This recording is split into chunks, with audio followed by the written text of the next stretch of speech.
வணக்கம். இன்றைய ஜாதக பதிவில் ஒருவர் என்னிடம் ஜாதகம் பார்க்க வந்திருந்தார். அவர் ஜாதகம் பார்ப்பதற்கு முன்பாகவே ஒரு கேள்வி கேட்டார்.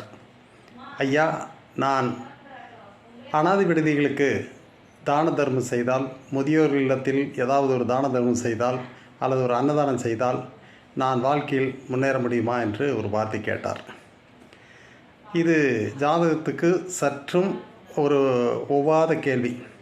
ஜாதகத்தில் என்னுடைய கிரகநிலை எப்படி, திசை எப்படி, குரு எப்படி இருக்கார், சனி எப்படி இருக்கார்னு கேட்டால் கரெக்டு. தான தர்மம் செஞ்சதுன்னா நான் நல்லா வந்துடுவேனான்னு கேட்டார்.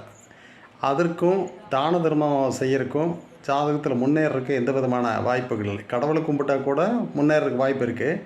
தான தர்மம் செய்யறதுங்கிறது இதயத்திலிருந்து வரணும். அன்பினால் விளையக்கூடிய ஒரு விஷயம் அது.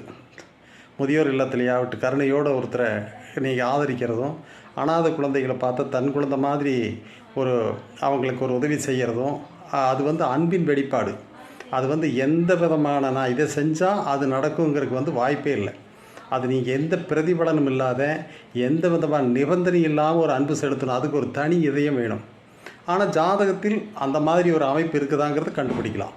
9ஆம் இடம் சிறப்பாக இருந்து, 5ஆம் இடம் சிறப்பாக இருந்து, லக்கணாதிபதி சிறப்பாக இருந்து, குரு நல்ல நிலையிலிருந்து லக்கணத்தை பார்த்தா அவங்க இந்த மாதிரி ஒரு பரோபகாரியாக, நல்ல ஒரு இதயத்திலிருந்து வெளிப்படுத்தக்கூடிய அன்பு, கள்ளங்கபடமற்ற ஒரு அன்பு உள்ளவங்களாக அவர் இருப்பார். இந்த மாதிரி ஒரு அனாதை இல்லம், முதியோர் இல்லம், இந்த மாதிரியான காப்பகங்களுக்கெல்லாம் அவங்க உதவி செய்வாங்க. ஆனால் அதனால் எந்த விதமான பலன் எனக்கு செல்வாக்கு வருமா, எனக்கு கல்யாணம் ஆகுமானுங்கிற கேள்வியெல்லாம் இல்லை. எந்த விதமான நோக்கம் இருக்கக்கூடாது. என்னுடைய கர்மம் தொலைமான்னு கூட நினைக்கக்கூடாது. அது அன்பினால் வரக்கூடியது. எல்லா விஷயத்தை விட மிக உயர்ந்தது. புண்ணியத்தை கூட அவங்க நினைக்க மாட்டாங்க.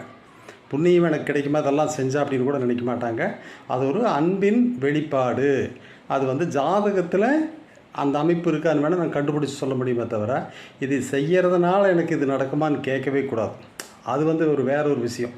அது பரிகாரம் செய்யலாம், கோயிலுக்கு போகலாம், நவகிரக கோயிலுக்கு போகலாம், அந்த மாதிரி நடக்குமான்னு கேட்கலாம். அதெல்லாம் ஜாதக ரீதியான ஒரு சின்ன தீர்வு. ஆனால் இப்போ எல்லா மதத்துலேயுமே அந்த மாதிரி இருந்திருக்காங்க. சாதாரண மனிதர் இன்றைக்கி நம்மளோட வாழ்கிறவங்களும் அந்த மாதிரி இருக்காங்க.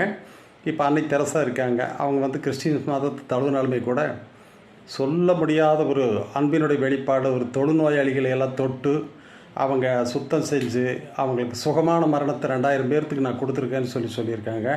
அது போக ஒரு தியாக திருவிழாக்காக அவங்க வாழ்ந்திருக்காங்க. அதே மாதிரி இந்து மதத்துலேயும் அந்த மாதிரி நிறைய பேர் வாழ்ந்திருக்காங்க. அந்த மாதிரி அது ஆன்மீகத்துக்கு அப்பாற்பட்டு அவங்க சாமி கும்பிட வேணுங்கிற அவசியம் இல்லை, ஒரு பக்தி இருக்கணுங்கிற அவசியம் இல்லை, தியானம் பண்ணணுங்கிற அவசியம் இல்லை.